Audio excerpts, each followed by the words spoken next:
ভোর ৫টার সময় আমি গেলাম ব্রাইড সাজাতে। ভোর ৫টায় বেরিয়ে আমরা সারাদিন কি করলাম আর কটা লুক ওকে দিলাম জানার জন্য কিন্তু পুরো ভিডিওটা স্কিপ না করে দেখতে হবে। ও ছিল আমার ৩১শে জুলাইয়ের ব্রাইড আর ও কিন্তু খুব মিষ্টি একটা মেয়ে। তো বনগা লোকালে উঠে পড়ি আমরা যাওয়ার জন্য মধ্যমগ্রাম স্টেশন থেকে। বনগা লোকালে গিয়ে দেখি একদমই ট্রেন ফাঁকা, ২-৩ জন যারা ছিল তারা ঘুমিয়েই ছিল চেয়ারের উপরে। Hello everyone, Hare Krishna, welcome back to my channel মোন্স মেকওভার। তো দেখতে দেখতে কিন্তু আমরা বিয়েবাড়ির লোকেশনে পৌঁছেও গেলাম আর এটা হলো ওদের বিয়েবাড়ির গেট। বিয়েবাড়িতে সবথেকে বেশি যেটা আকর্ষণ করেছিল আমাকে সেটা হলো ওদের বাড়ির এই মন্দিরটা। 6:30টার সময় আমরা ওদের বাড়িতে পৌঁছাই আর ওর এই প্রথম লুকটা আমরা স্টার্ট করি। এটা হলো ওর বৃদ্ধি লুক। আর সবার প্রথমে দিয়ে নিই একটা টোনার, তারপরে প্লামের ময়েশ্চারাইজার। আর ওকে না আমি বলেছিলাম স্কিন কেয়ার করতে, প্রচুর পরিমাণে ফ্রুটস খেতে আর প্রচুর পরিমাণে জল খেতে। আর ও এত লক্ষ্মী, প্রত্যেকটা কথা পাই টু পাই শুনেছিল, যেই কারণে ওর স্কিনও কিন্তু অনেকটাই গ্লো করছিল।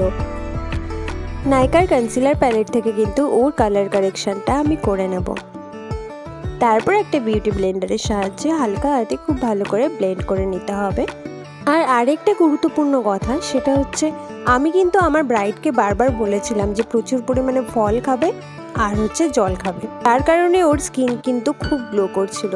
তো আমার ব্রাইডরা যখন আমাকে বলে যে দিদি স্কিন কেয়ার কীভাবে করব, কোন প্রোডাক্ট ইউজ করব, তখন আমি বলি কোনো প্রোডাক্ট ইউজ না করে প্রচুর পরিমাণে ফল খাও আর প্রচুর পরিমাণে জল খাও, তাহলেই কিন্তু স্কিন অনেক বেশি গ্লো করবে। যেহেতু এটা বৃদ্ধি লুক, তো সেই কারণে কিন্তু আমরা খুব হালকার উপরেই ওর মেকআপটা করি, কারণ বাইরে ওর ফটোশ্যুটও ছিল আর ওকে যাতে মনে না হয় যে ওভার কিছু, সেই কারণে কিন্তু আমরা একদমই হালকা সফট একটা লুক দিয়েছিলাম। অ্যানাস্তেশিয়ার আইব্রো পমেড দিয়ে কিন্তু আমি ওর আইব্রোটা কমপ্লিট করে নিলাম।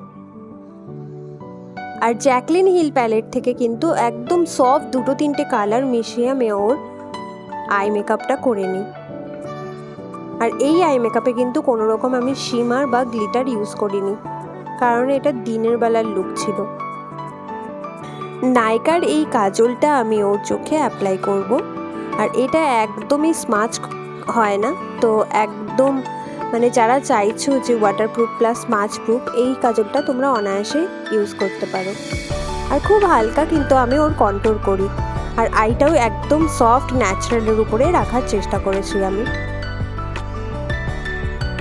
ওর এই লুকটা কিন্তু সবাই খুব পছন্দ করেছিল।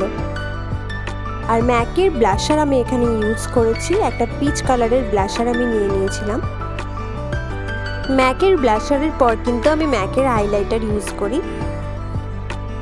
দিনের বেলা কিন্তু আমি হাইলাইটার ইউজ করি না, কিন্তু ওর যেহেতু ওয়েডিং ডে ছিল সেই কারণে আমি খুবই সামান্য হাইলাইটার ইউজ করি, যেটা বোঝাও যাচ্ছে। এরপরে কিন্তু আমি অফ ক্যামেরাতেই ওর ড্রেস, জুয়েলারি প্লাস হেয়ার স্টাইলটা করে ফেলি। আর পিএসসির মেকআপ ফিক্সার ওকে আমি দিয়েছিলাম, আর নাইকার একটা নিউড কালারের লিপস্টিক আমি ওকে পরিয়েছিলাম।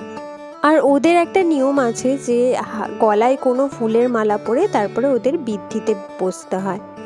আর এখানে আমি নাইকার একটা শেড নাম্বারটা আমার ঠিক মনে নেই, নাইকার একটা নিউড কালারের লিপস্টিক আমি ওকে দিই। তো আমার ব্রাইড কিন্তু পুরোপুরি রেডি, আর ওকে কেমন লাগছে জানাতে কিন্তু ভুলো না। আর তোমরা যদি তোমাদের স্পেশাল ডেতে এরকম একটা সুন্দর লুক পেতে চাও, আমাকে কিন্তু কন্ট্যাক্ট করতে পারো। আর তোমরা দেখতেই পারছো এটা কিন্তু ওর বৃদ্ধি লুক পুরোপুরি কমপ্লিট। এরপরে এই লুকটার উপরে কিন্তু আমরা শাড়ি আর জুয়েলারি চেঞ্জ করব। আর এই যে হলো ওর গায়ে হলুদ লুক। তো গায়ে হলুদ লুকটা আর বৃদ্ধি লুকটা তোমাদের কেমন লাগলো আমাকে কিন্তু কমেন্ট করে জানাতে ভুলো না। আজকের মতো এই পর্যন্তই, পরে দেখা হবে অন্য কোনো ভিডিওতে। টাটা।